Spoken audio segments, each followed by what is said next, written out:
Vamos a analizar cómo se resuelven los ejercicios de torsión.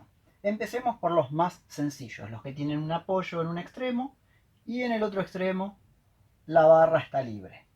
En este caso tenemos dos momentos, uno de 100 y uno de 30. Y las distancias que son 10 y 30 centímetros. En una primera instancia lo que hacemos es, lo observamos desde un lateral y tenemos esta estructura simplificada con la barra, los dos momentos y podemos plantear ya la respuesta que va a tener el apoyo, o sea, la reacción de vínculo, que para equiparar a este de 100 necesita ser de 70.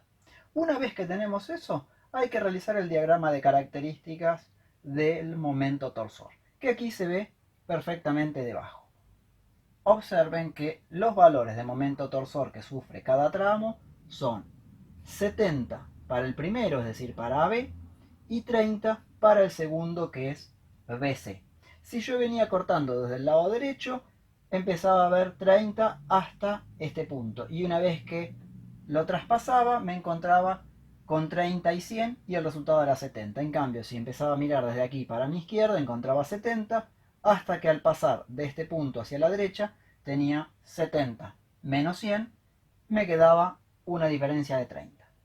Esta etapa es fundamental porque a partir de este diagrama que está aquí es a partir de donde vamos a dimensionar la pieza. Nunca con las cargas, siempre con los efectos que producen las cargas sobre la estructura, es decir, los valores que se pueden apreciar en el diagrama de características, en este caso MT.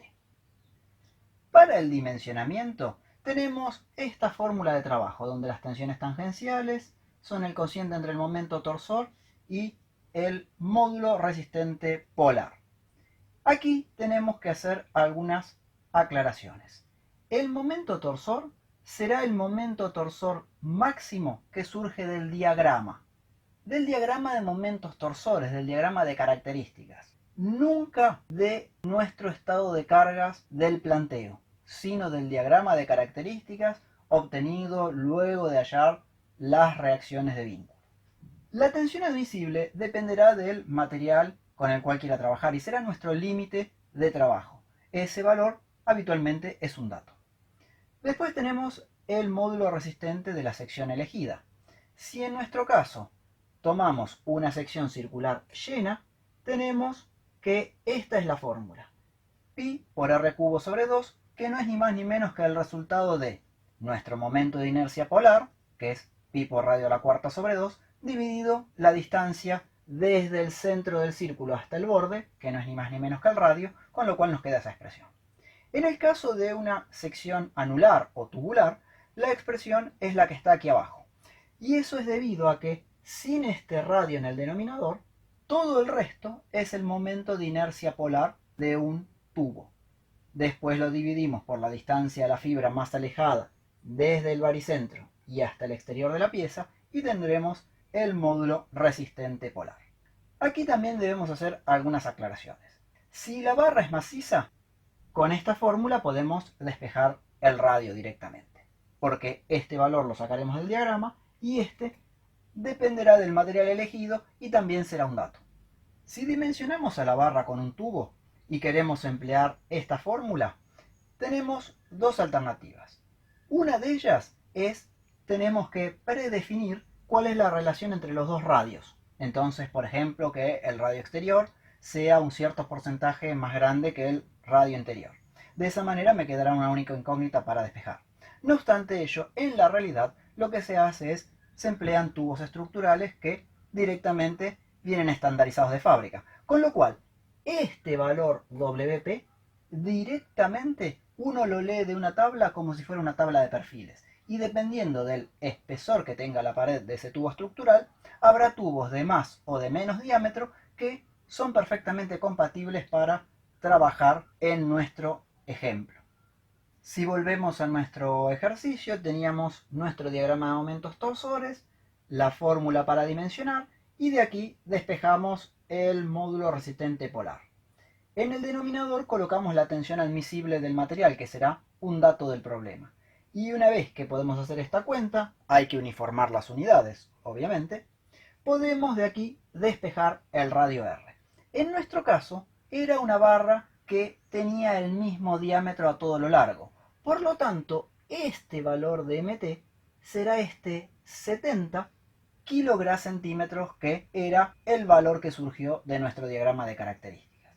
Ahora bien, ¿qué pasaría si yo, en lugar de querer tener una barra de sección uniforme, quiero que esta barra tenga, de acuerdo a la tensión a la cual va a trabajar, un diámetro diferente? ¿Para qué puedo querer yo eso? Hay veces en que, por una cuestión de alivianamiento de la estructura, no puedo darle una única medida, porque sería una pieza de mucho peso. Entonces, ¿qué se hace? Se dimensionará el primer tramo con 70 y se dimensionará el segundo tramo de esta misma manera, pero con 30. Por lógica, el segundo tramo me dará de menor radio que el primero.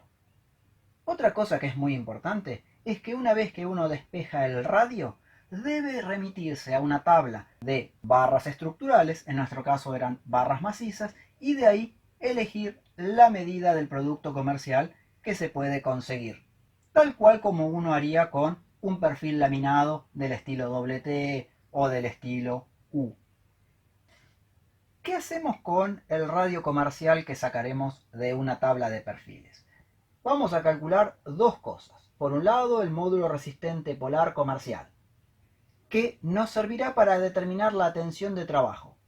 En este caso, yo tendría que colocar 70 sobre el valor del módulo resistente comercial, y obviamente me dará un valor de tensión menor a la tensión admisible. Si la barra era de sección única, quiero verificar el segundo tramo, también lo puedo hacer y por lógica me va a dar un valor de tensión muy por debajo del valor de tensión admisible. Luego puedo calcular el momento de inercia polar con ese radio comercial. Ese momento de inercia me servirá para el cálculo del ángulo de torsión θ. El ángulo de torsión lo debemos calcular tramo a tramo. En el tramo AB utilizaremos el momento torsor del tramo AB, que en nuestro caso era 70 kilograms-centímetros, la longitud del tramo AB, que en nuestro caso eran 10 centímetros, y lo divido por el momento de inercia polar comercial, que lo acabo de calcular, y G, que es el módulo de elasticidad transversal del material. G necesariamente es un dato, porque si yo conozco la tensión admisible del material, conozco el material de que se trata y cada material tiene un valor propio de G. Otro tanto hago para el tramo BC. Recuerden que este momento y esta longitud es la que corresponde a cada tramo.